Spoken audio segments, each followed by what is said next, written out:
জোর করে বলছি নামাজটা ছেড়ো না, শুধু আগুনের আযাব দেওয়া হবে না, বাম পাজরে হাত ডান পাজরে ডান পাজরে আর বাম পাজরে মিলেমিশে শুধু একাকার হবে না, আরো একটা আযাব দেওয়া হবে। আমার রাসূল বলেছেন কবরে আল্লাহ পাক একটা আযাবের ফেরেশতা নিযুক্ত করবেন, যার হাতে থাকবে লোহার মুগুর। ফজরের নামাজ কাজা করার কারণে ফজর থেকে যোহর পর্যন্ত শাস্তি দেওয়া হবে, যোহরের নামাজ কাজা করার কারণে যোহর থেকে আসর পর্যন্ত শাস্তি দেওয়া হবে, আসরের নামাজ কাজা করার কারণে আসর থেকে মাগরিব পর্যন্ত শাস্তি দেওয়া হবে, আর মাগরিবের নামাজ কাজা করার কারণে মাগরিব থেকে ইশা পর্যন্ত শাস্তি দেওয়া হবে, আর ইশার নামাজ কাজা করার কারণে ইশা থেকে ফজর পর্যন্ত শাস্তি দেওয়া হবে। মানে 24 ঘন্টা দিবারাত্র। সূরা আন-নিসা পৃষ্ঠা নম্বর 10 নিচে, পারা নম্বর 5, সূরা আন-নিসা পৃষ্ঠা নম্বর 17 উপরে, ওয়ামান আসদাকু মিনাল্লাহি হাদিসা, ওয়ামান আসদাকু মিনাল্লাহি কিলা। দুটো আয়াত সারমর্ম এক। আমার কথার চাইতে আর কথা কার কথা সত্য হতে পারে? সৃষ্টি যিনি করেন সত্যটা তিনি বলতে পারেন। ওই বিশাল সূর্যের ভেতরে কি আছে না আছে এটা তিনিই বলতে পারেন, যিনি ওই বিশাল আয়তনের সূর্যটা, সাত জমিনের নিচে কি আছে না আছে ও সলিমুদ্দিন কলিমুদ্দিন চাচার পক্ষে বলা। জোরে বলো। যিনি সাততম জমিনকে সৃষ্টি করেছেন তার পক্ষেই বর্ণনা করা সম্ভব এই জমিনের তলায়। জোরে বলো কি আছে? সুতরাং আমার আল্লাহ পাক বলছেন আমার কথা থেকে আর কার কথা সত্য হতে পারে? সুতরাং আল্লাহ পাক বলছেন পৃথিবীতে বিচরণশীল এক শ্রেণীর মানুষ আমার ভালোবাসায় জীবন দিয়েছে, দিচ্ছে, কিয়ামত পর্যন্ত দিতে থাকবে। কোথায় আছে? কোরআনে পারা নাম্বার 2 সূরা আল-বাকারা পৃষ্ঠা নাম্বার 11 উপরের দিকে, ওয়াবিলাল্লাহি মাইয়াশি নাবসাহু তিগা মারদাতিল্লাহ ওয়াল্লাহু রাউফুম বিল ইবাদ। সুবহানাল্লাহ। আমার আল্লাহ পাকের ঘোষণা, আল্লাহ পাক বলেন পৃথিবীতে বিচরণশীল এক শ্রেণীর মানুষ আছে আমার ভালোবাসায় তারা জান উৎসর্গ করতে দ্বিধাবোধ করে না। ওরা কারা? প্রশ্ন আসবে কি আসবে না? ওরা কারা? ওরা কারা? ওদের কোয়ালিটি ওরা কারা? আল্লাহ পাক অন্যদের কি সুন্দর করে বর্ণনা দিচ্ছেন। আমরা তো কোরআনটা বুঝলাম না, 67 বছর জীবন পার হয়ে গিয়েছে, আল্লাহর শ্রেষ্ঠ কিতাবটা খুলে একবার দেখা তৌফিক। জোরে বলো। চাচি চাষ সম্পর্কে ভালো বোঝে, ডাক্তার ডাক্তারিত্ব সম্পর্কে ভালো বোঝে, ইঞ্জিনিয়ার ইঞ্জিনিয়ারিত্ব সম্পর্কে ভালো বোঝে, চাচা কোরআন বোঝে না। আগেকার সময় তো তখন এত মৌলবি বাংলা ছিল না, এখন তো যেখানে সেখানে মৌলবি দেখা যায়। হ্যাঁ, এখন ঘরে ঘরে 2-3 করে হচ্ছে। আগে তো তেমন মৌলবি ছিল না, এখন কি হবে? হ্যাঁ, তো ওই এই হচ্ছে ব্যাপার। আর এখন তো ঘরে ঘরে চাচা সে আলিফ বে তে সে কোন কালে পড়ে রেখে গেল, এখন মাদ্রাসা থেকে এসে হচ্ছে আলিফ বা তাসা, আবার আলিফ বা তাসা কোথা থেকে আসলো? এ মনে হয় দেওবন্দি।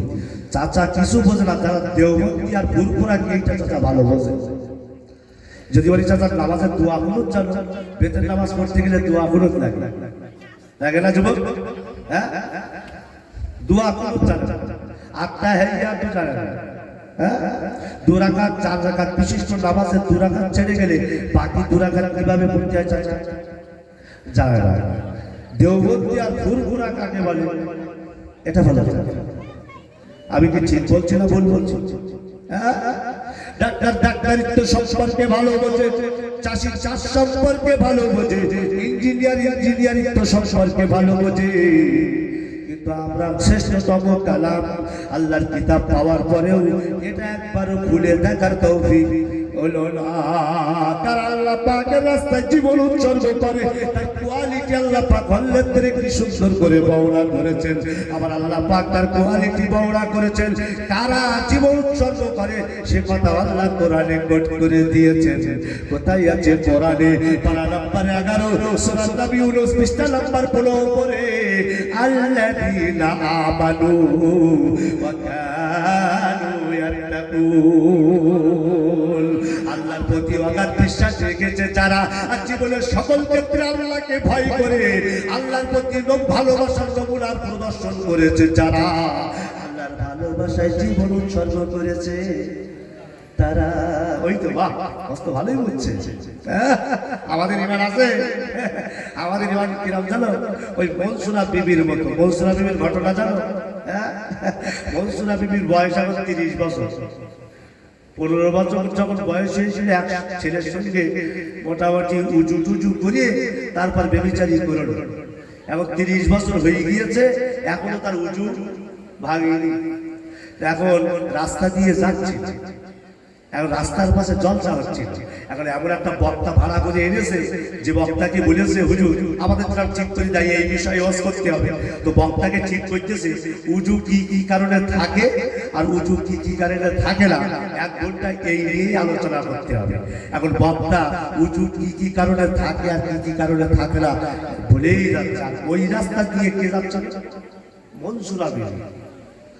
এখন মনসুরা বিবি যখন উজু এই কারণে থাকে না, যখন মৌলবি বলছে চিন্তা করছে মনে মনে, তাই তো আমি সে 15 বছর আগে উজু করে বেবিচারি করে না, আমার এখনো উজু নষ্ট হয়নি। 15টা বছর পার হয়ে গেল, আর এত সহজে উজু নষ্ট হয়ে যায়। সহ্য করতে না পেরে স্টেজে উঠে বক্তার কাছে মাইক এনে দিয়ে বলছে, এই বক্তা যা বলছে সব ভুল বলছে, আমি বলছি।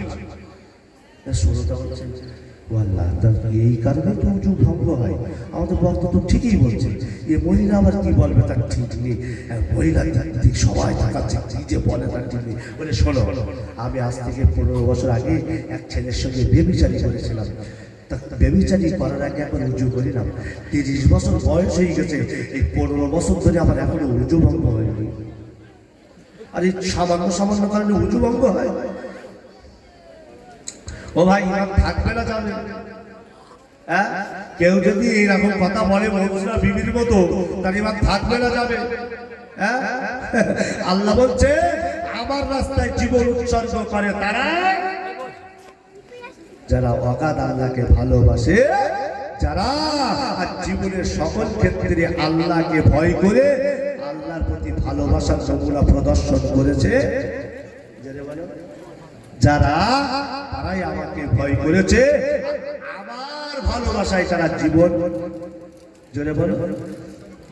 মুসা তার নাম শুনেছে? ফেরাউনের দাসী ছিল, ফেরাউনের চুল ছেড়ে দিত। হ্যাঁ, একদিন চুল আছড়াতে আছড়াতে ওই চিরুনি মাটিতে পড়ে গেল। তো চিরুনিটা তুলতে গিয়ে বলেছিল বিসমিল্লাহ। বিসমিল্লাহ মানে আল্লাহর নামে। ততক্ষণ ফেরাউনের দাসী, ফেরাউনের কন্যা হচ্ছে মুসাতা, এতদিন তো জানি খোদা আমার আব্বা, তো তুমি আবার কাকে খোদা বলো? এই যে বিসমিল্লাহ বললে, তো মেয়ে সোজা বাপের কাছে গেছে। বাপের নাম কি? মিস্টার ফেরাউন। সারা জীবন মুসার বিরুদ্ধে জ্বালিয়েছে। আব্বা বলে কি হয়েছে? মা তোমার দাসী কি বলে? রাজ দরবারে বসে কি বলে?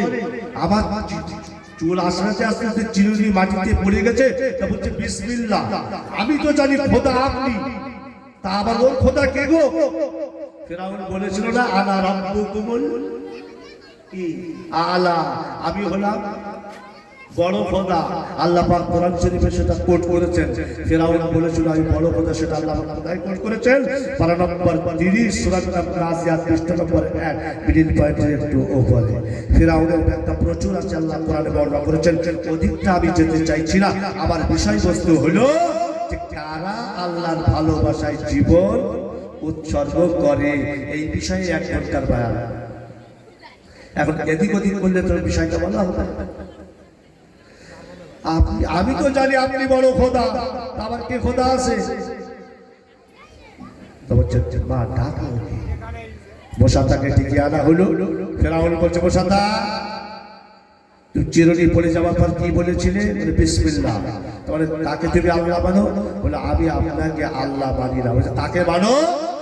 আপনাকে আমাকে যিনি সৃষ্টি করেছেন সেই সৃষ্টিকর্তা আল্লাহকেই আমি আল্লাহ বলে মানি। একবার জোরে হবে না সুবহানাল্লাহ। তখন ফেরাউন বলছে এই ব্যাপার? বলে মোসাতা তুমি যদি আমাকে খোদা বলে স্বীকার না করো তাহলে তুমি ভালো রকম জানো কেমন শাস্তি তোমাকে ভোগ করতে হবে। তখন মুসা বলছে, মিস্টার ফেরাউন, আপনি আমাকে যে শাস্তি দেন না কেন, আমি যে আল্লাহর প্রতি ঈমান এনেছি এই ঈমান থেকে এক বিন্দু আমাকে হটাতে সরাতে পারবেন না। ফেরাউন বলল, সৈন্যবাহিনীদেরকে কড়া নিয়ে এসো, পাতা নিয়ে এসো, আর তার উপর তেল দিয়ে দাও, টকটক করে ফোটাও, এদেরকে এতেই কি এই পাতিলের উপরে ছেড়ে দিয়ে মাছ ভাজা করবো। মুসা চার দুটো সন্তান ছিল, একটা বড় আর একটা দুধের বাচ্চা। আল্লাহ পাকের নবী বিশ্ব নবী জনাবে মুহাম্মদুর রাসূলুল্লাহ সাল্লাল্লাহু আলাইহি ওয়াসাল্লাম মেরাজের রাতে যখন উর্দুমুখী হচ্ছিলেন, আরশে আজিম ভ্রমণ করবেন, আল্লাহর সঙ্গে সাক্ষাৎ করবেন, তো যাওয়ার সময় একটা সুগন্ধি লাগে আসছিল, এত সুন্দর একটা ঘেরান লাগে আসছিল। নবীজি বলেন, এরকম ঘেরান আমি আর কোনোদিন পাইনি, এটা তো জিবরাইল, এটা তো জিবরাইল জান্নাতি ঘেরান ছাড়া আর কোনো ঘেরান হতে পারে না। জিবরাইল বলো, এটা কিসের ঘেরান বলো, ব্যাপারটা তো বুঝতে পারলাম না। সেদিন জিবরাইল বলেছিলেন, ইয়া রাসূলুল্লাহ, ইয়া হাবিবাল্লাহ, আপনার নবী, আপনার ইয়া রাসূলুল্লাহ, আপনার পূর্বের নবী মুসা আলাইহিস সালাতু ওয়াস সালামের জামানায় আল্লাহর একজন বান্দী ছিল মুসাতা।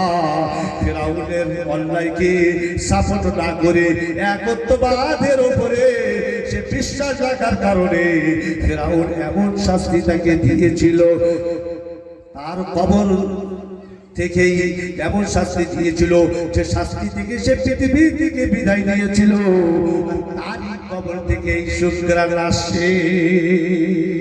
জিবরাইল বলেন, ইয়া রাসূলুল্লাহ, আপনি সে শাস্তির কথা জানেন না, আমার কাছ থেকে জেনে নিন। জিবরাইল তখন রাসূলকে বলতে শুরু করে দিলেন, ইয়া রাসূলুল্লাহ, মুসা নামে একজন আল্লাহর বান্দী, যে ছিল ফিরাউনের দাসী, তার ছিল দুটো সন্তান, একটা ছিল বড় আর একটা ছিল দুধের শিশু। মিস্টার ফিরাউন কে সে আল্লাহ বলে মানত না, সে একত্ববাদ এক আল্লাহ যিনি প্রকৃত পক্ষে বিশ্ব ধরাধাম সৃষ্টি করেছেন তাকে বিশ্বাস করার কারণে যে শাস্তি তাকে দিয়েছিল, শাস্তিটা হলো এই, মিস্টার ফিরাউন পাতিল নিয়ে আসতে বলেছিল, তাদের তেল দিতে নির্দেশ দিয়েছিল, তেলকে টকটক করে ফোটাতে বলেছিল, আর তার দুই সন্তানকে আর মুসাকে ওই পাতিলের উপরে ছেড়ে দিয়েছিল।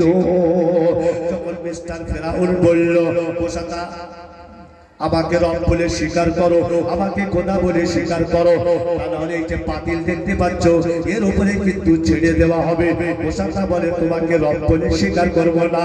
যেই বলেছে বড় ছেলেটাকে পাতিলের উপরে ছুড়ে দিয়েছে, আর মুহূর্তের ভেতরে বড় ছেলে মাছ ভাজা হয়ে গিয়েছে। মুসাতা, এখনো সবাই আছে, আমাকে রব বলে স্বীকার করো। না না, কখনো তোমাকে রব বলে স্বীকার করতে পারবো না। দুধের বাচ্চাটাকে মায়ের কাছ থেকে জোর করে ছিনিয়ে নিয়ে পাতিলের উপরে ছেড়ে তাকেও মাছ ভাজা করে দিল। বলল, মুসাতা, দুই সন্তানকে তো শেষ করে দিয়েছি, এখনো সবাই আছে, যদি আমাকে বিশ্বাস না করো তাহলে তোমাকেও কিন্তু তোমার সন্তানদের মতো একই হাল করা হবে, একই অবস্থা করা হবে। মুসাতা বলছে, মিস্টার ফিরাউন, আমার সিদ্ধান্তটা জেনে নে, আমার আল্লাহ যদি হাজার বার যদি আমার জান আল্লাহ পাক দান করেন, আবার মরে যাওয়ার পরেও যদি আল্লাহ আমার জান দান, আবার মরে গেলাম আল্লাহ আবার জীবিত করলো, আবার মরে গেলাম আবার জীবিত করলো, এরাও যদি হাজার বার আল্লাহ মৃত্যু দেন আর জীবিত করে, আর হাজার বার যদি তুমি যদি এই পাতিলের উপরে আমাকে ছেড়ে দাও, হাজার বার আল্লাহর জন্য জীবন দিতে প্রস্তুত, কিন্তু তোমাকে খোদা বলে মেনে নিতে প্রস্তুত না। যে এই কথা বলেছে মিস্টার ফিরাউন মুসাকেও পাতিলের উপরে ছুড়ে দিয়ে তাকেই মাছ ভাজা করে দিয়েছে। ইয়া রাসূলুল্লাহ, আপনি যে নাকি সুখ্যানটা পাচ্ছেন ওটা অন্য কারোর কবর থেকে না, ওটা মুসার কবর থেকে আসছে। একবার জোরে হবে না সুবহানাল্লাহ। আল্লাহ রাস্তায় নিজের জীবনকে উৎসর্গ করে কারা? কোরআন বলছে আমাকে খুলে একবার দেখে নাও না, কোথায় আছে কোরআনে? পারা নাম্বার 11 সূরা নবী ইউনূস পৃষ্ঠা নাম্বার 15 উপরের দিকে আল্লাযীনা আমানু ওয়া কানু ইয়াত্তাকুন, যারা আল্লাহকে অগাধ বিশ্বাস করেছে, আল্লাহকে খাঁটি বিশ্বাস করেছে, আর জীবনের সকল ক্ষেত্রে আল্লাহকে ভয় করে আল্লাহর প্রতি ভালোবাসার নমুনা প্রদর্শন করেছে, তারাই নিজের জীবনকে আল্লাহর রাস্তায় উৎসর্গ জোরে বলো করেছে। বলো হুজুর আরো কি কোয়ালিটি আছে? আর কি সুন্দর করে আল্লাহ এই কোয়ালিটির কথা অন্য জায়গায় বর্ণনা করেছে। ও গ্রামের নাম কি? ও জয় গোপালপুরবাসী, কোরআনটা একবার খুললে না, কোরআনটা একবার বোঝার চেষ্টা করলে না, শ্রেষ্ঠতম কিতাবটা পাওয়ার পরেও একবারও তোমার মন বলল না যে দেখি না কোরআনে আল্লাহ কি বলেছেন? হ্যাঁ, একটু মন চায় না? মন চায় না? 70 বছর 80 বছর পার হয়ে যাচ্ছে, কোরআনটা একবার খোলার চিন্তা ভাবনা করলো না। কোথায় রেখে দিয়েছে বলো দেখি কোরআনটা? ওই ঘরের মাচায় রেখে দিয়েছে, মাচায়। কখন বার করে জানেন? ওই সবে বরাতের টাইম আসে, আর খতম করে নিতে হবে। তো এখন ইমাম সাহেব কিছু লোক নিয়ে আসবে, তো যদি কোরআন চাই, যদি না দিতে পারি, আড়াল মাথায় যদি রাখে, তো ওই বোকা 1 বছর ধরে কি খাবে না। এখন সেই ওই বোকা যদি খায়, আর সেই কোরআন যদি ইমাম সাহেবের কাছে যায়, ইমাম সাহেব যা বলার তাই বলবে যে একটু কোরআনটাও একটু লক্ষ্য করো না, ওই ফুকাতে খেয়ে নিয়েছে, তার মানে কোরআন পড়ে না। যদি ইমাম সাহেব খারাপ না বলতে পারে, কালকে সবের সানি হবে, সব হবে, বাপ্পা মারা গেছে, ইমাম সাহেব কোরআন চাইতে দোয়া করবে, তো রাতারাতি বসে রাখতেছে একটা দামি কোরআন নিয়েছে। ইমাম সাহেব চিন্তা করতে টাটকা কোরআন কোথা থেকে আসে? বাড়িতে থাকলে তো একটু দুলোবালি লেগে গিয়ে একটু পুরাতন হয়ে যায়, টাটকাই যায়।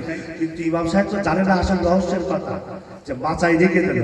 কোরআন কি মাচায় রেখে দেওয়ার জন্য এসেছে? হ্যাঁ, ইমাম মাননীয় মুফতি সাহেব তুমি ওই বছরে একবার করে আমাদের এদিকে আসবে, আর একটু ওই তফসির শুনিয়ে দিবে, ব্যাস, যদি আমরা না যা।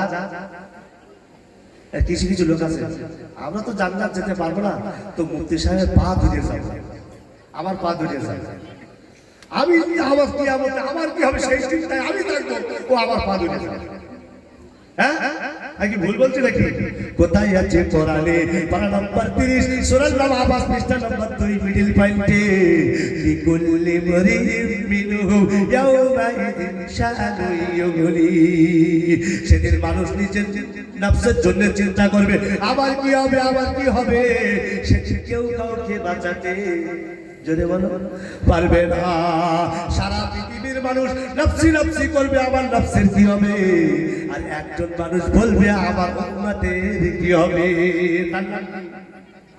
তার নামও জানো না, মুহাম্মাদুর রাসূলুল্লাহ। আর বাকি সব নফসি নফসি, আমার কি হবে। নূহ নবী তার সন্তানকে বাঁচাতে পারবে না, ইব্রাহিম নবী তার আব্বাকে বাঁচাতে পারবে না, আর আমার নবী তার চাচা আবু তালিবকেও কিয়ামতে বাঁচাতে। আমি তোমার কি করে বাঁচাবো? হ্যাঁ, যদি আল্লাহ থেকে বাঁচাতে পারবো? আরে ইব্রাহিম একজন নবী, জাতির পিতা, সে তো আব্বাকে বাঁচাতে পারবে, আমি কেমন করি তোমাকে বাঁচাবো? ولا تخزني يوم يبعثون يوم لا ينفع مال ولا بنون। কোথায় আছে কোরআনে? পারা নাম্বার 19 সূরা নাম শুআরা পৃষ্ঠা নাম্বার 9 মিডল পয়েন্টে একটু নিচে। আমার আল্লাহ পাকের নবী ইব্রাহিম জাতির পিতা কিয়ামতের দিন বলবে, আল্লাহ আমাকে এবং আমার আব্বাকে অপদস্থ করো না। কিন্তু ইব্রাহিম নবীর এই কথা শোনা হবে না। সেদিন ইব্রাহিম নবীর সামনে আব্বাকে অপদস্থ করা হবে, ইব্রাহিম নবী আব্বাকে বাঁচাতে পারবে না। আমি আরাফাত তোমাদেরকে কেমন করে বাঁচাবো বলো? কেমন করে বাঁচাবো?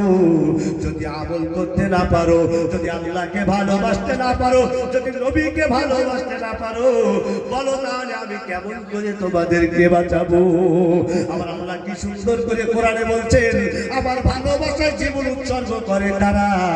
কোরআন হলো তার নমুনা। কোথায় আছে কোরআনে? পারা নাম্বার 3 সূরা আলে ইমরান পৃষ্ঠা নাম্বার 13 উপরের দিকে, কুল ইন কুনতুম তুহিব্বুনাল্লাহ তাবিউনি ইউহিব্বুকুমুল্লাহ ওয়া ইয়াগফির লাকুম যুনুবাকুম ওয়াল্লাহু গফুরুর রহিম। আয়াতটা কোথায় আছে ভাই? কতবার বললাম? কতবার বললাম? কত?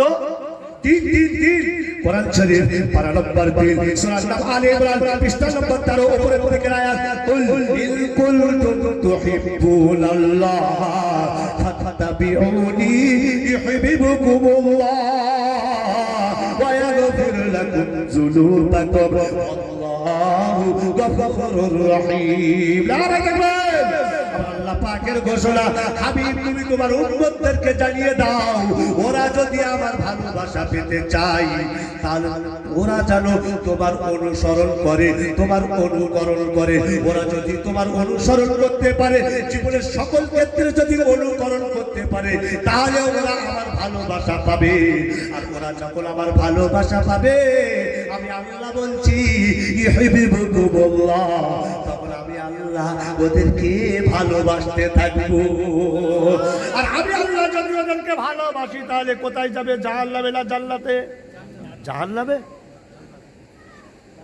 আল্লাহ যদি কারোর ভালোবাসেও, যুবক তুমি বলো, হ্যাঁ যদি খুব মনোযোগ দিয়ে অসন্তোষ বলো, আল্লাহ যদি কাউকে ভালোবাসে, ও জাহান্নামে যাবে না জান্নাতে? তুমি বলো, বলো। জাহান্নামে? কোথায়? জান্নাতে। আর মিস্টার ফিরাউনের অনুসারী যারা হবে, জান্নাতে নাকি? এই গুলিয়ে ফেলছো কেন? 2 2 4 হয় বোঝো না? না 2 2 5 হয়? হ্যাঁ, আমি বক্তা এখনো চেনেননি, বাইরে 6 ঘন্টা ধরে ওয়াজ করা পার্টি, বুঝতে পারেননি? কিন্তু এখানে বেশিক্ষণ নেব না, 12টা নাকি? আপনাদেরকে তাড়াতাড়ি ছেড়ে দেবো, বুঝতে পেরেছেন? কিছু বলিনি তাই 11টায় 7 হয়ে গেছে। 12টার মধ্যেই ছেড়ে দেবো ইনশাল্লাহ। কিয়াম করে দোয়া করে ইনশাল্লাহ আমি এই রাতেই কি বিদায় দেবো। আর আপনারা দোয়া করে যেন রাস্তা ক্লিয়ার থাকে, আর আমি যেন নিরাপদে বাড়ি যেতে। দেখছেন এখন মসজিদে ঢুকিয়ে পেশাব করে দিচ্ছে, মসজিদের মাইক টেনে যাচ্ছে, কি সবাই এগিয়ে গেছে। ভাই তোর ধর্ম তোর কাছে, আমার ধর্ম আমার কাছে, তোর উৎসব তোর কাছে, আমার উৎসব আমার কাছে, কেন তুই আমার মসজিদ ভাঙতেছিস? হ্যাঁ গো, আগে দেখলাম সে উত্তরপ্রদেশে হচ্ছে মসজিদ ভাঙতেছে, এখন দেখছে আমার রাজ্যে হচ্ছে। কোন জামানা এসে গেছে গো ভাই? হ্যাঁ, ও ওসব টাকা এখানে দেওয়া যাবে নাকি? এখান দেওয়া যাবে না? হ্যাঁ, এখান যদি না দিতে পারি তো ইমানি পাওয়ার কোথায় গেল? এইটাই তো ব্যাখ্যা দিচ্ছি যে আল্লাহর প্রতি যাদের অগাধ বিশ্বাস, তারাই তো জীবন উৎসর্গ করে। চাচা ভয় করতেছে রে, এখানে আমরা কম লোক আছি, যদি জয়সালের ধ্বনি দিয়ে আসে পালাবার রাস্তা, জোরে বলো, হ্যাঁ জোরে বলো, কথা বলে না গেল? হ্যাঁ চাচা কথা বলে না গেল? চাচা সারা রাত করে থাকবে? এইরকম থাকবে? আমি কিন্তু এখন যুবক আছি চাচা, ফুল ভরবে। এখানে জয় সাহেবের ধ্বনি দিয়ে যদি আসে তো পালাবার রাস্তা। ওরে ভাই, ইমান কাকে বলে তুমি জানো না? যখন প্রকৃত ইমান আসবে না, গোটা পৃথিবী একদিকে হয়ে যাবে, তুমি একদিকে হয়ে যাবে, তবুও গোটা পৃথিবী তোমার ইমান ছিনিয়ে নিতে। ইমান কচুর পাতার পানির মতো টলবল টলবল করতেছে। ওরা এখন সামান্য শাহবাগি তাই পালাবার রাস্তা। বদরের যুদ্ধে, ইসলামের প্রথম যুদ্ধ, কতজন ছিল? 313। আর ওরা 1000। জিতলো কারা? মুসলমান কিসের জাত আমরা জানতেই পারে। মুসলমান হচ্ছে খালিদ বিন ওয়ালিদের উত্তরসূরি, মুসলমান হচ্ছে আলীর উত্তরসূরি, মুসলমান হচ্ছে হামজার উত্তরসূরি, মুসলমান হচ্ছে সাদ সুলাইমানের উত্তরসূরি। জীবন দেওয়ার কথা আসলে ভয় লাগে, তার মানে তোমার ইমান দুর্বল। আর সাহাবারা বলতে আল্লাহ রাসূল আমি একটু জিহাদে যাবো, আমি একটু জিহাদে যাবো। রাসূল বলতে না, তোমার হবে না, জিহাদে যাওয়ার জন্য ছটফট করতে। সারা জীবন গুনাহ করেছো, জান্নাত তুমি পাবে ইমান থাকার কারণে, কিন্তু গুনাহের কারণে জাহান্নাম পেতে হবে, তারপর শাস্তি ভোগ করে জান্নাত পাবে। কিন্তু এমন একটা মৃত্যু আছে, যদি সারা জীবন গুনাহ করার পর ওই মৃত্যুটা আসে, সরাসরি জান্নাত পাবে। কোন মৃত্যুটা একটু বুদ্ধি করে বলো, কোন মৃত্যু? হ্যাঁ, রাইট আনসার, সঠিক উত্তর, শহীদি মৃত্যু। আল্লাহর কোনো গুনাহ তোমার খাতায় লিখবে না। তুমি জানো গুনাহ করেছো, ডাকাতি, চুরি, মদ, সুদ, ঘুষ সব করেছো, কিন্তু দিন শেষে শহীদি মৃত্যু হয়েছে। কিয়ামতের দিন তোমার আমলনামাটা যখন দেওয়া হবে, খাতাতে দেখবে কোনো গুনাহ লেখা নেই। তুমি অবাক হয়ে যাবে, কি রে ভাই, কোনো গুনাহ লেখা নেই কেন? আসলে আল্লাহ তোমার শহীদি মৃত্যু দিয়েছে, গুনাহ সব মাফ করে দিয়েছে। এটা কি কোরআনের কথা না আমার কথা? দলিল দিতে হবে তো, এত কষ্ট করে এসেছি, দলিল দেওয়ার জন্য এসেছি। কোথায় আছে কোরআনে? পারা নাম্বার 15, সূরা নাম্বার ইসরাইল, পৃষ্ঠা নাম্বার 2 নিচের দিকে, ইকরা কিতাবাক কাফা বিনাফসিকাল ইয়াওমা আলাইকা হাসিবা। আল্লাহ পাকের ঘোষণা, তুমি যা কিছু করছো সব আমলনামা তৈরি হয়ে যাচ্ছে। কিয়ামতের দিন ওই আমলনামাটা তোমাকে ধরিয়ে দেওয়া হবে। আর ওই আমলনামার ব্যাপারে আল্লাহ বলবেন, তুমি পড়ো, আমি পড়বো না। আপনি যখন ওই আমলনামাটা দেখতে পাবেন যে জীবনেতে এই গুনাহগুলো করেছিলাম, ওই লেখা কই, একটাও তো লেখা নেই, তখন আপনার মনে পড়ে যাবে আমার তো শহীদি মৃত্যু হয়েছিল, ওই জন্য আল্লাহ সব গুনাহ ক্ষমা করে দিয়েছে। শহীদদের মৃত্যু হয়, শহীদদের মৃত্যু হয়, হ্যাঁ মৃত্যু হয় না। এটাও কি কোরআনে আছে চাচা? আছে? বলেন, আপনি তো বলেন আছে, বলেন, বলেন তো আছে, বলেন। আমি কিন্তু চাচার সাপোর্টে আছি। চাচা আন্দাজে বলুক আর জেনে বলুক, ঠিকই বলেছে, আছে আছে। আর আমি আমার চাচার সাপোর্টে আছি। চাচা তৃণমূলের, আমিও তৃণমূল। তোমরা সব বিজেপি? হ্যাঁ হ্যাঁ গো, না নির্দল? হ্যাঁ নির্দল। আমি আমার চাচার সাপোর্টে আছি। চাচা ঠিকই বলেছে, শহীদদের কোনো মৃত্যু নেই। কোথায় আছে কোরআনে? যখন বদরের যুদ্ধে মুসলমান সাহাবারা শহীদ হচ্ছিল, আবু জেহেলের উত্তরসূরিরা বলছে সব মরিয়ে, আল্লাহ বলছে ওরা মরিনি, জীবিত। তোমরা ওদের ব্যাপারটা বোঝো না বলেই মৃত্যু বলছো। বলো হুজুর কোথায় আছে? আরে কোরআনে, পারা নাম্বার 2, সূরা বাকারা, পৃষ্ঠা নাম্বার 2 নিচের দিকে, ওয়ালা তাকুলু লিমান يقتل في سبيل الله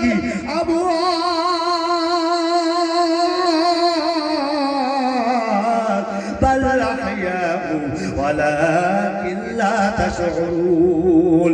আল্লাহ পাকের ঘোষণা, কোরআনটা একবার খোলো না হাবিব, তুমি জানিয়ে দাও, যারা আমার রাস্তায় মৃত্যুবরণ করে ওরা মৃত না, ওরা জীবিত, ওরা বোঝে না।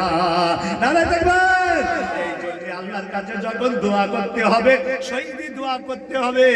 আল্লাহ ৭৭ বছর জীবন পার হয়ে গিয়েছে, আল্লাহ ঘরের পোড় করিয়ে মৃত্যু তুমি দিও না।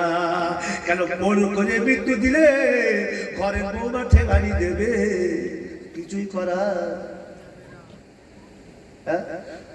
বৌমা জ্বালা যন্ত্রণা থেকে বাঁচার জন্য সবার দোয়া করা উচিত, আল্লাহ ৬০ মৃত্যু দাও। এখানে কারা কারা দোয়া করবে আল্লাহ ৬০ মৃত্যু দাও? দেখি হাত তোলো। বলতে বলতে ৬০ মৃত্যু দাও, হাত তুলেছে কথা। ৬০ মৃত্যু চাইবেন আপনি? তার মানে এই লোকটি মৃত্যুর জন্য সদা সর্বদা প্রস্তুত। তাহলে নিশ্চয়ই এই লোকের ভেতরে কিছু ভালো আমল আছে, নিশ্চয়ই তাহাজ্জুদ পড়ে এই লোকটি। কেন এত সহজে হাত? যে প্রশ্ন আমি করেছি এটা কিন্তু কঠিন প্রশ্ন।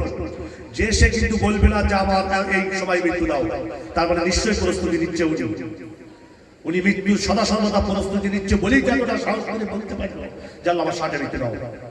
যারা প্রস্তুতি নিতে পারেনি তারা কিন্তু ৬০ চাইবে না। উনি নিশ্চয়ই তাহাজ্জুদ পড়েন, নিশ্চয়ই কোরআন তেলাওয়াত করেন, নিশ্চয়ই ৫ ওয়াক্ত নামাজ পড়েন, নিশ্চয়ই আল্লাহর প্রতি ভয় আছে, অগাধ বিশ্বাস আছে, তাহলে এই কথা বলতে পারতো না। আমি যে কথাটা বলেছি কঠিন প্রশ্ন, কিন্তু ঠিক বলছি না ভুল বলছি? ও আল্লাহ, মৃত্যু যদি দিতেই হয় তো ঘরে বসে মৃত্যু তুমি দিও না, তুমি শাহাদাতের মৃত্যু দিও, অন্য কোন মৃত্যু দিও না। এই জন্য ইমাম সাহেবরা নামাজের পরে আল্লাহ পাকের কাছে দোয়া করে, কি দোয়া? আল্লাহুম্মা রযুকনি শাহাদাতান ফি সাবিলি ওয়াজআল মাউতি ফি বালাদি রাসূলিক। নারে তাকবীর। এর মানে কি? এর অর্থ হলো আল্লাহর মৃত্যু যদি দিতেই হয় তো শহীদি মৃত্যু দাও, মৃত্যু যদি দিতেই হয় পাক পবিত্র শহর মদিনায় মৃত্যু দাও। চাইবেন তো চাচা, এই দোয়াটা করবেন তো? করবেন তো ইনশাআল্লাহ? কি দোয়া করবেন আরেকবার বলেন বলতে, কি দোয়া করবেন বলেন?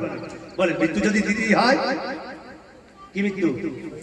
শহীদি মৃত্যু, আর নবীর দেশ সোনার মদিনায় মৃত্যুটা দিও, অন্য কোথাও না। এখন যদি এই দোয়া আল্লাহর কাছে কবুল হয়ে যায় আর যদি শাহাদাতের মৃত্যু না হয় আর নবীজি রওজা মুবারকের পাশে কিংবা নবীর শহরে যদি মৃত্যু না হয়, যদি জয় গোপালপুরে মৃত্যু হয় আর ওই দোয়া যদি কবুল হয় তো শাহাদাতের মর্যাদা দিয়ে আল্লাহ পাক আপনাকে জান্নাত নসিব করবেন। ওই দোয়া যদি কবুল হয় আর আপনার মৃত্যু যদি জয় গোপালপুরে হয় আর মাটিটা যদি জয় গোপালপুরে হয় তো আপনার লাশকে আল্লাহ পাক জয় গোপালপুর থেকে টেনে সোনার মদিনাতুল মুনাওয়ারায় পৌঁছে দেবেন। সুবহানাল্লাহ। পারবেন এই দোয়া করতে? কারা কারা পারবেন হাত উঁচু করে আমাকে দেখান। কারা কারা পারবেন এই দোয়া করতে? মৃত্যু যদি দিতেই হয়, মৃত্যু যদি দিতেই হয় সোনার মদিনায় মৃত্যু দাও, মৃত্যু যদি দিতেই হয় শাহাদাত।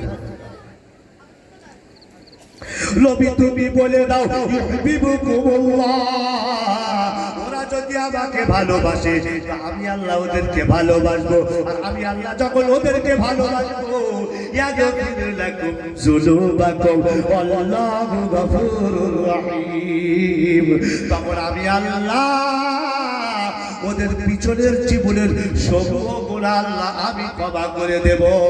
ওয়ালা উবালি, আর আমি আমার বান্দার ক্ষমা করতে কোনো পরোয়া করি না। পৃথিবীর কোনো শক্তি এ প্রশ্ন আমাকে করতে পারবে না যে আল্লাহ কেন তুমি ক্ষমা করেছো, এই স্পর্ধা কারো থাকবে না। আল্লাহ বলবে আমি যখন মাফ করব পৃথিবীর কেউ আমার সামনে এই প্রশ্ন করতে পারবে না যে আল্লাহ তুমি কেন ক্ষমা করেছো। আল্লাহ বলেন আমার নবীর অনুসরণ যারা করবে, আমার নবীর অনুকরণ যারা করবে, আমি আল্লাহ বলছি তারাই প্রকৃত পক্ষে আমাকে ভালোবাসবে। আর আমাকে যখন ভালোবাসবে আমি আল্লাহ ওদেরকে ভালোবাসবো, আর আমি আল্লাহ যখন ওদেরকে ভালোবাসবো তখন ওদের জীবনের গোনা মাফ করে দেব। আল্লাহ পাক কোরআন শরীফের অনুবাদে আরো কি সুন্দর করে বলছেন, কোথায় আছে কোরআনে 12 নম্বর 28 সূরা হাশর পৃষ্ঠা নম্বর 2 মিনিট পয়েন্টে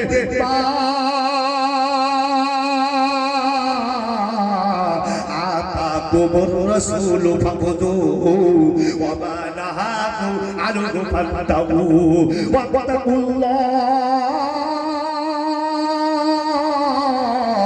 ইন্নাল্লাহ শাদীদুল ইকাব। আল্লাহ পাকের ঘোষণা কোরআনটা একবার খোলো না, আতাকুমুর রাসূলু ফাখুযুহু ওয়া মা নাহাকু আনহু ফান্তাহু ওয়াত্তাকুল্লাহ ইন্নাল্লাহ শাদীদুল ইকাব। আমার নবী আল্লাহর পক্ষ থেকে যে শরীয়ত তোমার কাছে এনেছে ওটা ধরো, আর যা বর্জন করতে বলেছেন ওটা ছাড়ো। এখন হয়ে গিয়েছে উল্টো। নবী যেটা বলছেন ধরো সেটা কি করছি আমরা? নবী যেটা ধরতে বলছেন ওটা আমরা ধরছি না, আর যেটা ছাড়তে বলছেন ওটা ধরছি, আমরা ছাড়ছি না। ঠিক বলছি কি বলছি না? ঠিক বললেও ঠিক, না বললেও ঠিক। তাহলে আল্লাহর কথা তো, আল্লাহর কথা ঠিক বললেও ঠিক, না বললেও ঠিক। আবার আল্লাহ পাকের রাসূল বলছে এটা ধরো, যেটা ধরতে বলছে ওটা ধরছি না, আর যেটা ছাড়তে বলছে ওটা ধরছি, ছাড়ছি না। আমার রাসূল রাসূল আল্লাহর পক্ষ থেকে যাকাত নিয়ে এসেছেন। সুদ ভিত্তিক অর্থ ব্যবস্থা শয়তানি মতবাদ, কুফরি মতবাদ, কোরআন বিরোধী মতবাদ, ইসলাম বিরোধী মতবাদ, শয়তানি মতবাদ। আর যাকাত ভিত্তিক অর্থ ব্যবস্থা হলো আল্লাহর মতবাদ, কোরআনের মতবাদ, ইসলামের মতবাদ। যাকাত ভিত্তিক অর্থ ব্যবস্থা হলো বড়লোকদের কাছে নাও, গরিবদের মাঝে বন্টন করে দাও। আর সুদ ভিত্তিক অর্থ ব্যবস্থা হলো গরিবের কাছ থেকে নিয়ে বড়লোককে আরো বড়লোক করে দাও। আমার নবী শরিয়াত নিয়ে আসলেন যাকাতের শরিয়াত। যাকাতটাকে ধরো, 10 তলা বিল্ডিং হাঁকিয়েছে জয়গোপালপুরের লোক, মার্কেটে অনেক বিঘা জমি কিনেছে, জমির উপরে দোকানও তৈরি করে দিয়েছে, আর দোকান আবার ভাড়া কাটাচ্ছে। কোটি কোটি টাকার মালিক, নাকি 2,500 টাকা দিতে হয় জানে না, আর জানলেও গরিবের হক আদায়। কোন কবরে যাবে বলেন? তাড়াতাড়ি বলতে হবে আপনাদের। কোন কবরে যাবে? হাসলে হবে না, তুমি বলো। রুমাল শোনাও, রুমাল শোনাও। তুমি কি এখন বউ নাকি ঘরে? রুমাল শোনাও, বলো কোন কবরে যাবে? কারি কারি টাকা, লাখ লাখ টাকা, কোটি কোটি টাকা, 14 পুরুষ খাবে, তাও শেষ হবে না। 14 তলা বাড়ি, হাজার হাজার বিঘা জমি, তার উপরে হচ্ছে দোকান ভাড়া দেওয়া, নিজেই জানে না আমার কত টাকার মালিক, কিন্তু লাখে 2,500 টাকা যাকাত দিতে হয়। জানে না, জানলেন কোন কবরে যাবে? তাড়াতাড়ি বলে। ফেরাউনের আর আবু জেহেল বাদ গেল কেন? আবু জেহেল ফেরাউন না? কবর ওকে জায়গা, যে কবরে দেবে ঠেলিয়ে, এটা গরিবের হক, তুমি নষ্ট করেছো, ওটা তোমার টাকা না। লাখে কত দিতে হয়? 2,500। এই 2,500 যাকাতের টাকাটা তোমার না, ওটা গরিবের। ওই টাকাটা যখন দিলে না, আল্লাহ তোমার ডাক্তারের মাধ্যম দিয়ে এমন এমন রোগ দেবে, ওই যা কামাইলে সব কিডনি একটা ফেল করে দেবে, আর একটা কিডনি দরকার হবে, লিভারটা পচিয়ে দেবে, আবার একটা লিভার আনতে হবে। হার্ট যে কখন অ্যাটাক হবে বলো? কবর শুধু হা হা করতে তুই আয়। ওই যে টাকা পয়সা কামাচ্ছে না, ওই টাকা পয়সা কি হবে জানো চাচা? ওটা হচ্ছে সাপ তৈরি হবে, আর কিয়ামতের দিন গলায় পেঁচিয়ে দংশন করতে থাকবে। তখন এ বলবে, তুই কি রাজে? তুই জানিস না আমি তোর মাল, আমি তো ধন সম্পদ মহব্বত করে জমাই রেখে দিই, আর লাগে 2,500 টাকা দিতেই পারিস না গরিবের, আমি সেই তোর মাল। এইরকম দংশন করতে থাকলে খুব ভালো লাগবে বলো? সাপের দংশন করলে খুব ভালো লাগে বলো? রাসূল বলেছেন, আর বাই না করে বা সাপ যখন দংশন করবে, জাহান্নামী 40 বছর তার বিষক্রিয়া অনুভব করবে, যন্ত্রণায় ছটফট ছটফট করতে থাকবে, কাতর হতে থাকবে। একবার দংশন করবে না বহুবার করবে? হ্যাঁ, কতদিন? যতদিন কিয়ামত। যদি এই শাস্তি সহ্য করতে পারে তো যাকাত দিও না। আমাদের এখানে বড় লোক আছে এই জয়গোপালপুরে, না সব গরিব? আপনাদের এখানে ব্যবসা কি? আপনাদের এখানে মানে সবাই একই ব্যবসা করে? কি ব্যবসা? মাছের ব্যবসা, বেশিরভাগ চাষবাস। আপনার চাষবাস করে ইনকাম করে নাকি? আর এই তো আবাদ, এখন তো আর আবাদ নেই। আমার বিশাল শখ ছিল আজ থেকে 10-15 বছর আগে আমি তো আবাদে যাবো। আল্লাহ এখন ঘন ঘন আবাদে নিয়ে আসতেছে আল্লাহর রহমতে। এটা আল্লাহর লীলা খেলা। আল্লাহ কাকে কখন কোন জায়গায় নিয়ে যাবে বোঝা মুশকিল। তো এখানে চাষাবাদ হয় নাকি? তা আপনাদের মধ্যে বড় লোক কি আছে? একজন হাত উঁচু করো, একজন।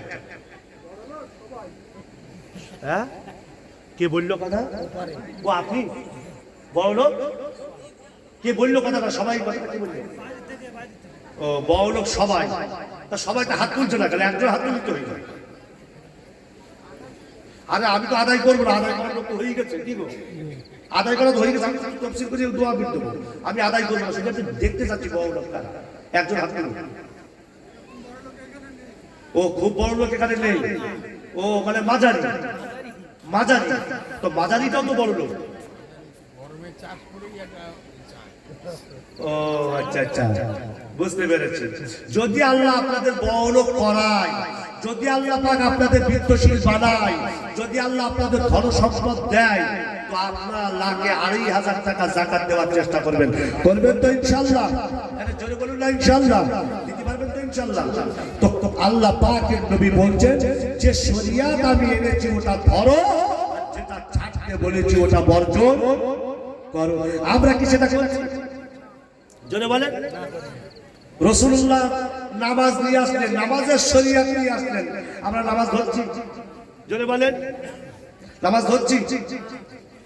রাসূলুল্লাহ সাল্লাল্লাহু আলাইহি সাল্লাম সিদরাতুল মুনতাহাতে পৌঁছালেন, সপ্তম আসমান ভেদ করে সিদরাতুল মুনতাহায় পৌঁছালেন।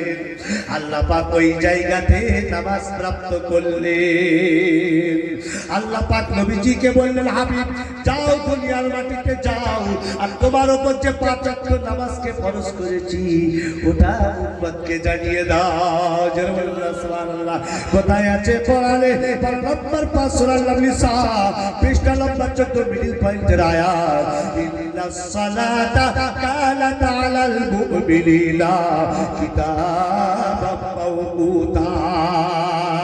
দেখলে এই আয়াতটা প্রত্যেক মসজিদে মসজিদে বোর্ডে লেখা রয়েছে, যে বোর্ডে টাইম লেখা থাকে, টাইম দেওয়া থাকে, ওই টাইমের উপরে এই আয়াতটা কিন্তু প্রত্যেক মসজিদে লেখা থাকে। দেখবেন খেয়াল করে কোন আয়াতটা? এই আয়াতটা, ইন্নাস সালাতা কানাত আলাল মুমিনিনা কিতাবাম মাওকুতা।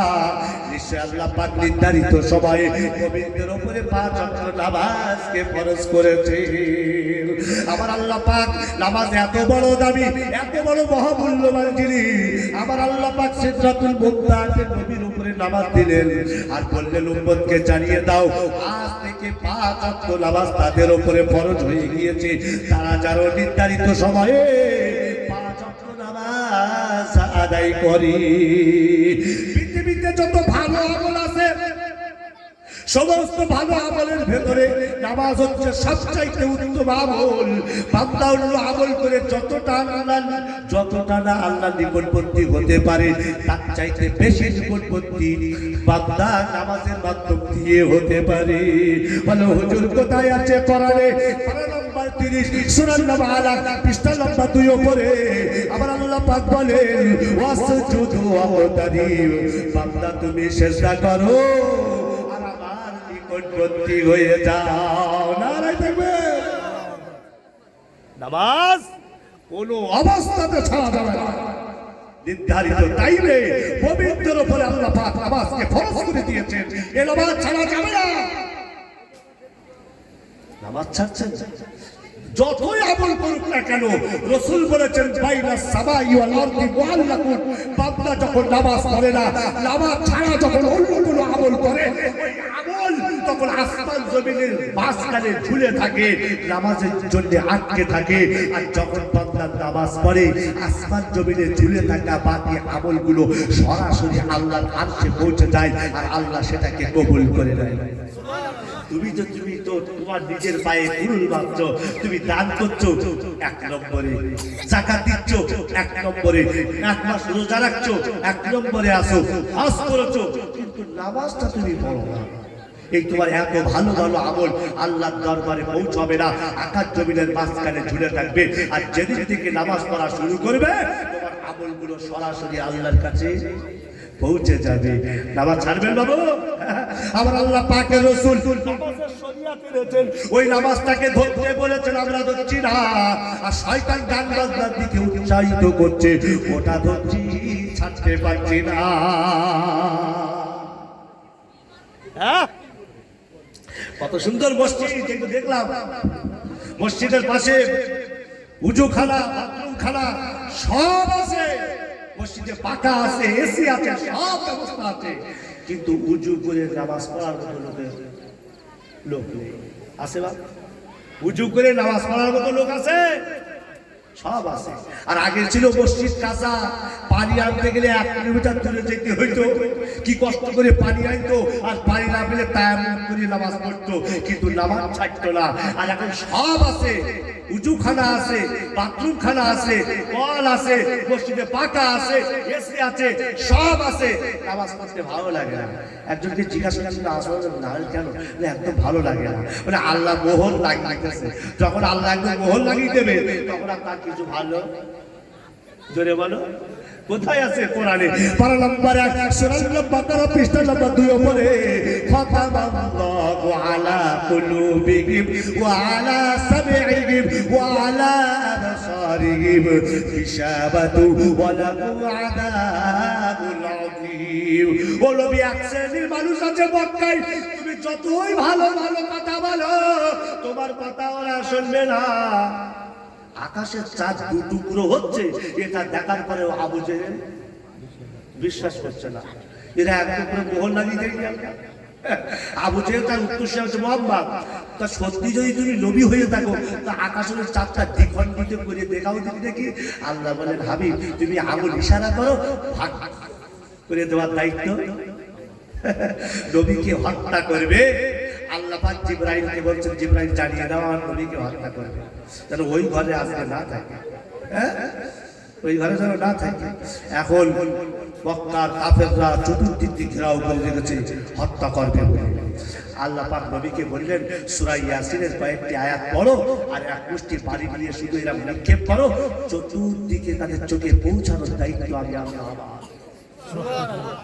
রাখে আল্লাহ আর ওরা যারা বলে রাখে ঘড়ি ইমান থাকবে জীবনেও যেন বলো না ওদের ভয়তে কারণ ইমান যদি থাকে যতই তুমি জাহান্নামে যাও না কেন একদিন না একদিন জান্নাত পাবে আর ইমান যদি না থাকে মরে গেলেও জান্নাত তুমি জেনা করেছো ডাকাতি করেছো সুদ খেয়েছো মদ খেয়েছো মদ খেয়েছো ঘুষ খেয়েছো এমন কোনো গুনাহ নাই যা তুমি করোনি কিন্তু শিরিক করোনি ঈমান নষ্ট করোনি আল্লাহ বলছে বান্দা তুই যদি পৃথিবী ভরা গুনাহ নিয়ে আসিস আর যদি আমার ঈমান নষ্ট না করিস আমি আল্লাহ বলছি পৃথিবী ভরা ক্ষমা নিয়ে তোর কাছে আসবো আর তোর জীবনের সব গুনাহ মাফ করে দেবো শর্ত কি ঈমান নষ্ট করা জোরে বলো চাচা ফজরের নামাজ পড়ে বাড়ি আসতেছে শয়তানের সঙ্গে দেখা চাচা তো জানে না যে শয়তান বলে চাচা আসসালামু আলাইকুম ওয়া আলাইকুম আসসালাম চাচা একটা কথা বলো চাচা তো বুঝতেই পেরেছে শয়তান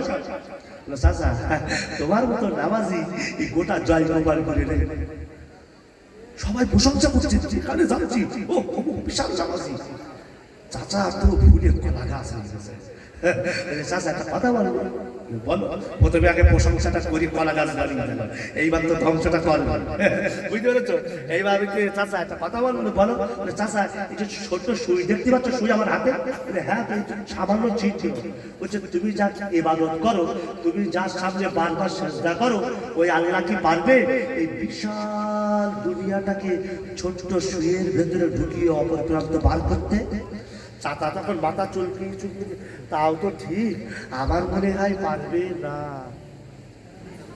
বলো এবার চাচা যদি এবার সারা জীবন নামাজ পড়ে কি নেই স্যাম্পল নেই হ্যাঁ কি নেই ওই ওই ওই আপনার কাছে যদি পাসপোর্ট না থাকে আর যারা ওই ওটা কি বলে ইউটিউবার কি বলে ওটাকে যারা চেকার চেকার বলে তো হ্যাঁ টিডি আপনি যদি ওইটা না দেখাতে পারেন আমি বাংলাদেশ যাবো স্যার আমি অস্ট্রেলিয়ায় যাবো স্যার বলে পাসপোর্ট দেখা উনি নেই অ্যালাউ করবে যদি বলেন স্যার আমার মতো ভালো লোক আর কেউ নেই জয় গোপালপুরের প্রত্যেকটা মানুষকে জিজ্ঞাসা করুন আমার মতো ভালো লোক কেউ নেই আমি জমি আলচুরি করি না আমি কারো বাস দিই না আমি সুদ খাই না আমি ঘুষ খাই না আমি মারামারি করি না ও এত সুন্দর করে তালিকা বলছে প্রশংসা করছে আচ্ছা ওসব প্রশংসা কি শুনবে কেন শুনবে না কি নেই পাসপোর্ট না থাকলে যতই প্রশংসা করো আবার পাসপোর্ট দেখাচ্ছ কিন্তু এত ভুল যে এলাও পাসপোর্ট না থাকলে যেমন তুমি ফরেন কান্ট্রিতে যেতে পারবে না ঈমান না থাকলে তুমি কোনোদিন জান্নাত বলে হুজুর এটাও কি কোরআনে আছে আছে কোথায় আছে কোরআনে পারা নম্বর 6 সূরা মাইদা পৃষ্ঠা নম্বর 2 নিচের দিকে ওয়া মাই ইয়াকফুর বিল ঈমান ফাকাদ হাবিতা আমালু ওয়া হুয়া ফিল আখিরাতি মিনাল খাসিরিন আবার আল্লাহ জয় গোপালপুরের মানুষদেরকে মেসেজ দিচ্ছে বার্তা দিচ্ছে হে জয় গোপালপুরের মানুষেরা ঈমান যদি নষ্ট করো ফাকাদ হাবিতা আমালু সারা জীবনের সমস্ত আমল আমি আল্লাহ ধ্বংস করে দেব আর স্থান তোমার কোথায় হবে আখিরাতি মিনাল খাসিরিন। ফিরাউন যে জাহান্নামে থাকবে, আবু জেহেল যে জাহান্নামে থাকবে, নমরুদ যে জাহান্নামে থাকবে, সাদ্দাত যে জাহান্নামে থাকবে, ওই জাহান্নামে তোমাকে যেতে হবে। জান্নাত তুমি কোনদিন পাবে না। নবী সুপারিশ করবেন, তার সুপারিশে 99% মানুষ জান্নাত যাবে। ঈমান নষ্টকারীরা না সুপারিশ পাবে না জান্নাত যাবে। আমার কথা কি বুঝে আসছে নাকি? হ্যাঁ, গান বাজনা দেখেই যাচ্ছে। আরে ভাই, গান বাজনা যদি হারাম মনে করে দেখো তাহলে ঈমান থাকবে, আর গান বাজনা যদি হালাল মনে করে দেখো সঙ্গে সঙ্গে ঈমান নষ্ট হয়ে যাবে, আর নিজের স্ত্রী তালাক হয়ে যাবে। ওই স্ত্রী নিয়ে আর সংসার করা জোরে বলো যাবে না। নর্তকী ভাড়া করে এনে ও যা নাচা লিখেছে ওকে আরেকবার আনতে হবে, নাচের প্রশংসা হচ্ছে। এখানে কি নর্তকী ভাড়া করে আনে? হ্যাঁ হ্যাঁ হ্যাঁ গো, মসজিদের জন্য 1000 টাকা চাচ্ছে, 1 টাকাও দিতে পারে না। ঋতুমান না আসবে 10,000 টাকা ভাগ করতে হচ্ছে। কি করে দিল? এই তো আল্লাহর প্রতি ভালোবাসা। একে যদি বলতেন জিহাদে চল দিন, এ যাবে? কিন্তু পাক্কা মুনাফিক চিটিংবাজ, কি করে যাবে ও? আল্লাহ বলছে খাঁটি ঈমান নাই আমার ভালোবাসায় জানো চলতে পারে, মুনাফিক না কোনো দিন। যখন নবীজি মসজিদ নববীতে জিহাদের কথা বলতো, মুনাফিকরা ছোট ছোট করতো, ভালো করে বসতে পারতো না। আল্লাহ রাসূলের কাছে এসে বলছে কোনো তাবিজ টাবিজ আছে, ছোটখাটো দোয়া আছে যেটা শিখে আমল করে জান্নাত যাবো? চিন্তা করতে পারছো? মানে জিহাদের কথা বললে যদি ভয় লাগে, বুঝতে হবে ওর ইমানে প্যারালাইসিস হয়ে গেছে। প্যারালাইসিস বোঝেন তো কি? চিমটি কাটলে ওই ইমানে যদি প্যারালাইসিস হয়ে যায়, তো ওর যদি জিহাদের কথা 1000 বারও বলি, ও বুঝবে যে জিহাদ খায় না পরে না মাথায় দেয়। এ আমি কি ভুল বলছি নাকি? রাসূল বললেন রাসূল যেটা ধরতে বলেছেন ওটা আমরা ধরছি না, আর যেটা ছাড়তে বলেছেন ওটা ধরছি আমরা, ছাড়ছি না। রাসূল নামাজের শরীয়ত নিয়ে আসেন, ওটা আমাদের ভালো লাগে না। সব ব্যবস্থা আছে, তার কারণে নামাজ ভালো লাগে না। বলো কবরে গেলে তোমার কি হবে? কেউ তোমাকে বাঁচাতে পারবে না, কেউ তোমাকে বাঁচাতে পারবে না। বেনামাজি যখন কবরে প্রবেশ করে, তখন কবরে এত জোরে চাপ সৃষ্টি করে, বাম পাজরের হাড় ডান পাজরে চলে আসে, আর ডান পাজরের হাড় বাম পাজরে চলে এসে মিলেমিশে একাকার হয়ে যায়।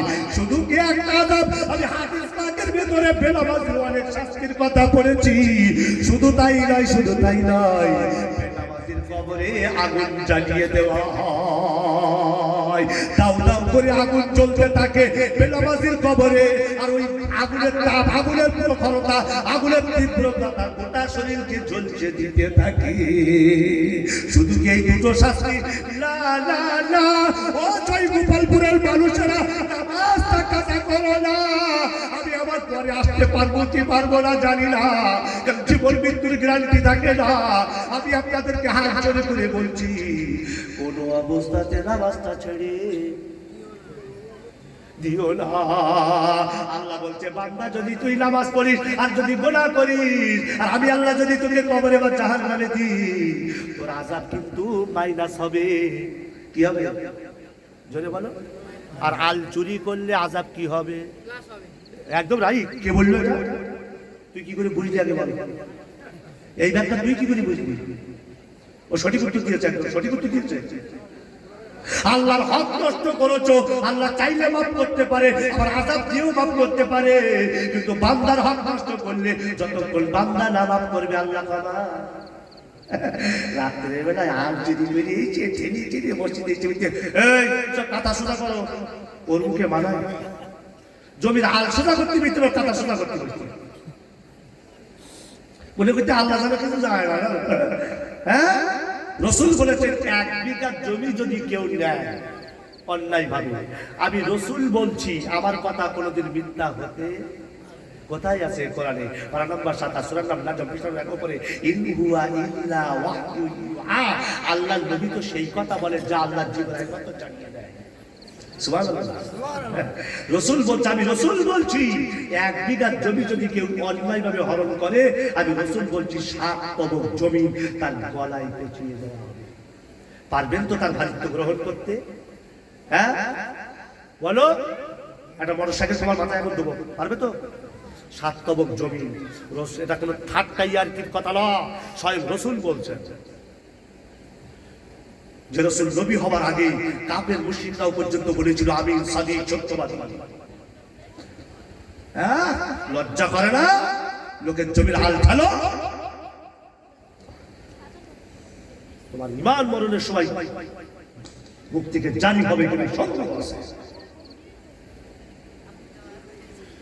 প্রিয় জয়গোপালপুরবাসী, আমি একদম শেষের দিকে এসে গিয়েছি।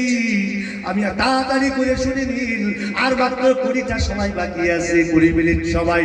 আর অনেক বায়ান আবার ছেড়ে যাবে, কিন্তু আজকে আর বলতে পারবো না। আবার আল্লাহ সবাই দিলে বলবো, আমার তোমার অসুবিধা থাকবে থাকবে না। আর 20টা মিনিট শুনে নাও, তারপরে কিয়াম করে দোয়া করে দেব। প্রিয় জয়গোপালপুরবাসী, হাত জোর করে বলছি, নামাজটা ছেড়ো না।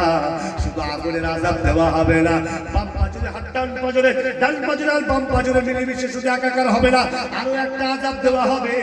আমার রাসূল বলেছেন, কবরে আল্লাহ পাক একটা আযাবের ফেরেশতা নিযুক্ত করবেন, যার হাতে থাকবে লোহার মুগুর। ফজরের নামাজ কাজা করার কারণে ফজর থেকে যোহর পর্যন্ত শাস্তি দেওয়া হবে। যোহরের নামাজ কাজা করার কারণে যোহর থেকে আসর পর্যন্ত শাস্তি দেওয়া হবে। আসরের নামাজ কাজা করার কারণে আসর থেকে মাগরিব পর্যন্ত শাস্তি দেওয়া হবে। আর মাগরিবের নামাজ কাজা করার কারণে মাগরিব থেকে এশা পর্যন্ত শাস্তি দেওয়া হবে। আর এশার নামাজ কাজা করার কারণে এশা থেকে ফজর পর্যন্ত শাস্তি দেওয়া হবে। মানে 24 ঘন্টা দিবারাত্র লোহার মুগুর দিয়ে তোমার শরীরে আঘাত করা হবে কিয়ামত পর্যন্ত। ও জয়গোপালপুরের বাসিন্দারা, বলো ওই শাস্তি কি তুমি সইতে পারবে? যদি না পারো, তাহলে আজকে জলসার মজলিসে অঙ্গীকার করো, আগামীকাল ফজর থেকে আমি নামাজ কাজা করব না। অঙ্গীকার করতে পারবেন তো? পারবেন কিনা বলেন তাড়াতাড়ি।